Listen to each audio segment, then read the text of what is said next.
Okay.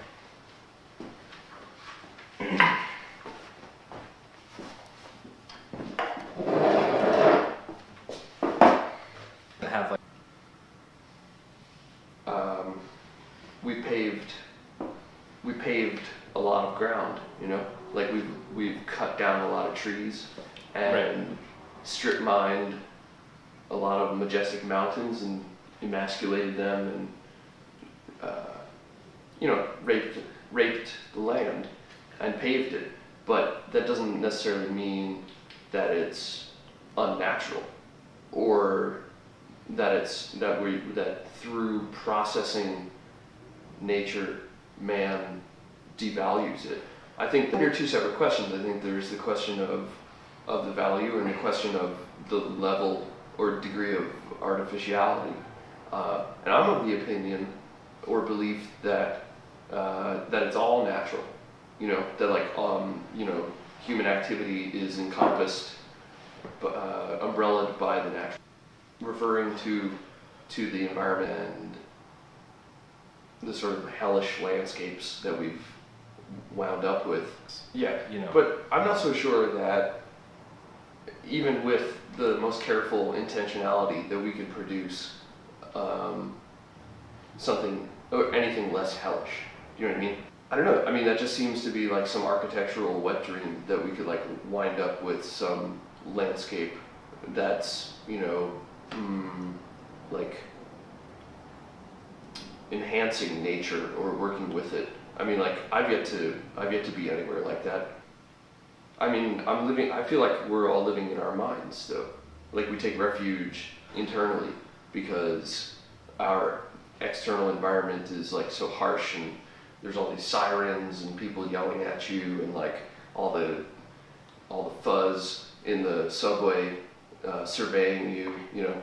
I mean, like it's a harsh environment, and I certainly take refuge in my thoughts for the most part, whether it's like, you know, visions of some pristine forest, or if it's just like my meandering train or whatever. I mean, like there's the real possibility of leaving the city and taking refuge in the actual forest. But I would say for the most part, people live in their heads here. I think that the differences between people are like most radical, or like most different at an intimate level, you know? Like, I don't know, maybe that sounds silly. Objectify a population, like millions of people, you're not really taking it, I mean, it would be impossible to take into consideration all of the little differences between everyone. But when you're confronted with actual differences between your beliefs and person and those of the person of one other person, right? Of another individual. Yeah, you and I, for example. I mean, but we've got a lot in common, which is, you know, why we're sitting here in the first place. Right. So maybe that's not a good example.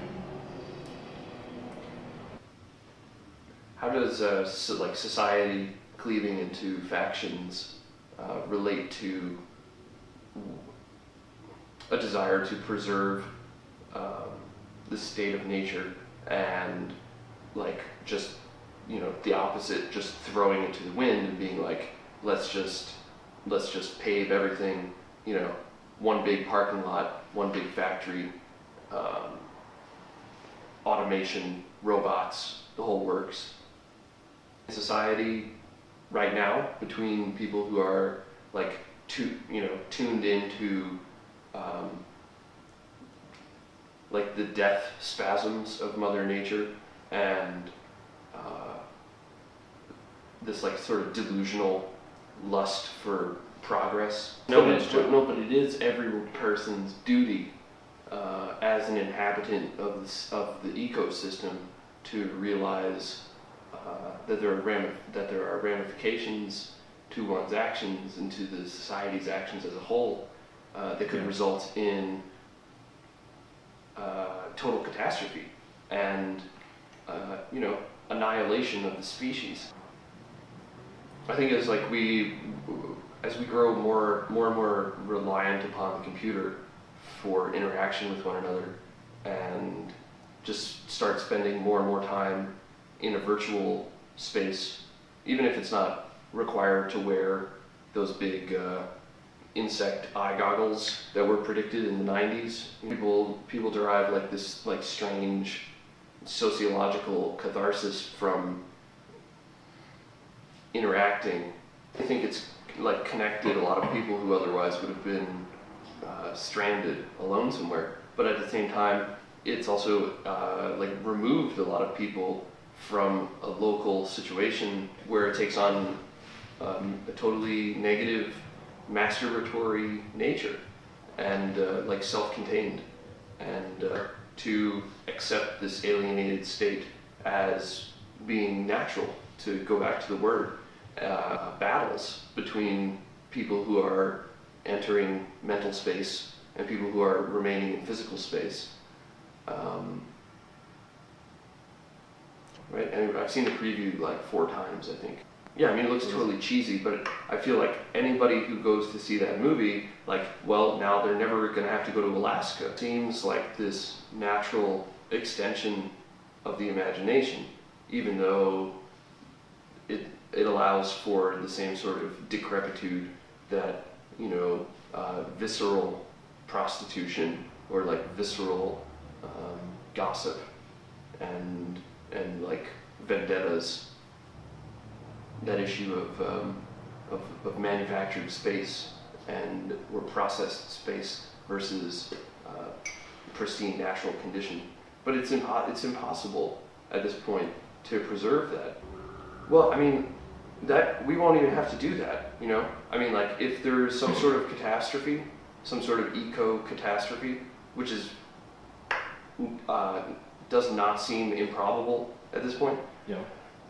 Nature will return to itself without us having to do anything. I mean, like, all we have to do is kill ourselves, and then everything will be back to normal. Right. You know, you encounter some residue of extreme nihilism in your adolescence, and then for the rest of your life, there's like this kernel of half-truth with you about not caring and about why apathy is cool. And decay is appealing, like, in the sense that there's like this draw towards the void, like this like attraction, this black hole sucking you in, you know, or the pull towards death, right? The death instinct. I think it's much sexier to consider how excellent we could become if we pass through this bottleneck. I mean, it just seems like a bottleneck right now. And maybe that's a good thing, though, because we've been dragging ass as a civilization. It just seems like humanity is capable of so much more, and like we're on the brink of so much scientifically, and like things seem to be unraveling in a psychic sense, with like all of this psionic synchronicity occurring everywhere, and like it seems like we're on the precipice of some sort of revolution, which could be cut short in a really tragic way by our stupidity and by our like lust for pleasure and for power, camouflaged by layers and layers of media,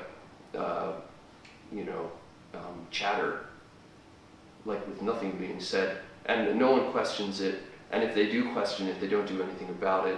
And I'm guilty of the same apathy. And we're all complicit in the mass murder that's going on. You know, I think we choose to feel that way. You know.